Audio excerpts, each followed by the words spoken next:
It's new. Welcome back to It's New. I sound like very nasal when I say it's new. We got to come up with a new name. You're like Bob Dylan. It's new. Yeah, exactly. So maybe people will like that. I don't know.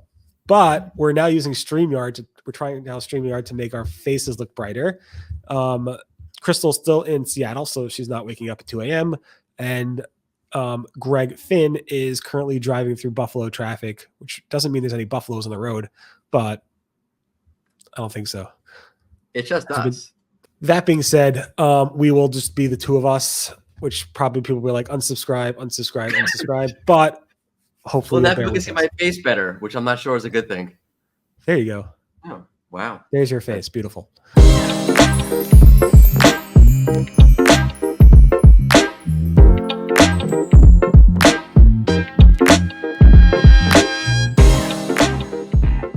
So data according to BrightEdge shows that AI overviews have gone from appearing on around like 85% of their results that they were tracking to now just 15%.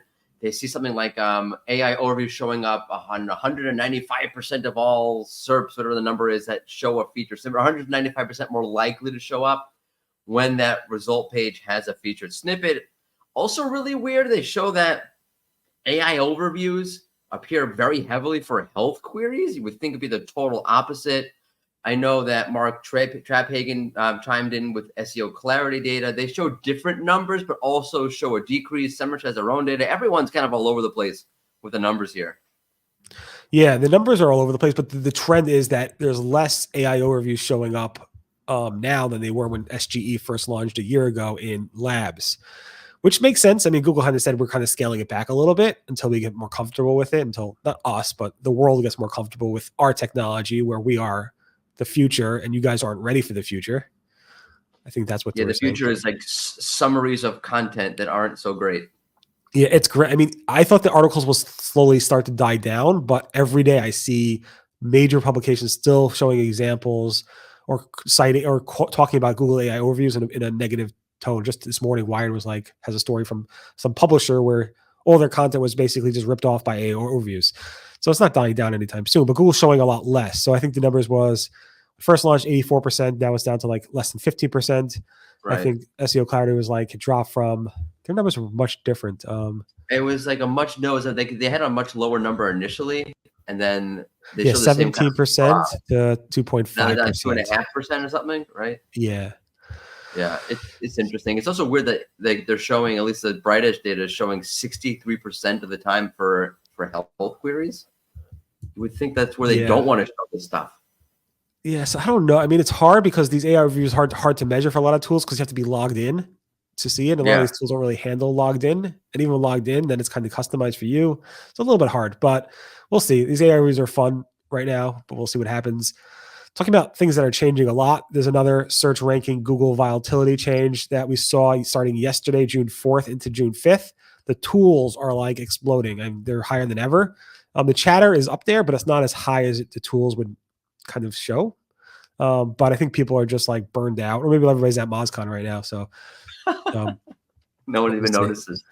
Nobody even notices. And then we have these Google fixed fixed the bug with fixed an issue with site names not appearing. This is an issue that started back last year, several months ago. I reported about it in December, where for like subdomains or like internal pages, Google would have like the wrong site name showing up in the Google search results. There was one example with like Sage Appliance showing like Breville. I'm not sure if I'm pronouncing that correctly. And it took Google forever. So only there was added into their site names documentation, help documentation to notice that there is a known issue. And then Google finally fixed it yesterday where they removed the notice about the known issue. And if you see that Sage Appliance query, you see now Sage Appliance as the name, not Breville. So it's pretty interesting to see Google fix that. It's weird, right? I'm not complaining in the sense that these things are hard. Technology is complicated, yada, yada, yada. So I'm not trying to be a complainer. But like they've had site name issues like all the way back since they launched this thing. And you would think like they would have figured it out before they would launch it, or why they have such a hard time with it. For some reason, it just gives them a really hard time. Yeah, I mean, you think Google would figure out a lot of these AI overviews before they launch and not launch it for health queries, but they can ask the AI overview how to fix the site name thing. It's like Google's trying to be like a startup where they could just get away with anything, but everybody's watching them, so they can't. So I don't know, but it's good that this is fixed. I guess it wasn't as big of an issue because it was a much wider issue. I guess they would have fixed it sooner. I guess that's my feeling on that. I don't know. Feelings are weird. And then one more thing is that Google, this is going to get a lot of buzz, I think. I posted how Google News, they have this new feature they're testing to show in the header where it says how these stories are ranked. And it says obviously about quality, original content, freshness, etc.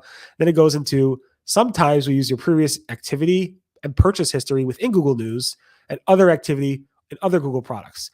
So I'm sure Google is going to get a lot of flack about this. But if you think about it, yeah, Google always uses previous query. And then Google also has Google subscriptions, where it might show you news from subscription sites and so forth. So I assume there's some clarity on that. That all makes sense. I don't know why that'd be controversial. I know SEOs will like kind of freak out about any of this stuff, but like I don't know if that's how things usually there's personalization, and it kind of makes sense that they would do that. So yeah, fine. I guess. But I asked Danny Sullivan, search liaison, to comment on that. But I'm sure it will kind of explode a little bit. Maybe I'm wrong. Who knows? And if Greg Finn was here, he would basically talk about Microsoft advertising. A bunch of announcements there. Specifically, the bigger one is that, at least on the search side, is that they're moving smart shopping campaigns to Performance Max in the coming months, they said. And if you want to move over now, you can by pressing a button. Otherwise, it's going to happen in the next coming months, plus a bunch of other things that the Microsoft announced over there on the advertising side. But Greg's not here. He's traveling right now through Buffalo. So I have to cover the paid search news. I feel like Greg really, pulls this show together. And now he's not here, and we're just kind of winging it. I mean, Crystal helps a little bit too. I mean, but... Well, that's true. I'm sorry. I didn't want to insult because I know she's at MozCon. Greg was supposed to be here and couldn't make it. Crystal, we knew wasn't going to. Right. Expectations are a very big deal. On that note, hopefully you like the StreamYard version. If not, we can go back to Google Meet, which is free. Free is good, of course. And you can also see our reactions. So you can see Mordy laughing at me for that comment. So otherwise you just see me talking and not seeing the reactions. That being said, I hope you guys have a great day. And we're back tomorrow, hopefully with, I don't know if Crystal will be back tomorrow. She probably has to travel, but I don't know. What did MozCon end yesterday? No? I forget. I don't know. It was pretty good. I heard the show was very good. I should have gone. I always I always never want to go. And then I say, I should have gone. And then I never go to these conferences. So whatever. Fun. That being said, we'll see you guys hopefully tomorrow, and definitely comment below and make sure to not unsubscribe. Bye-bye. Bye.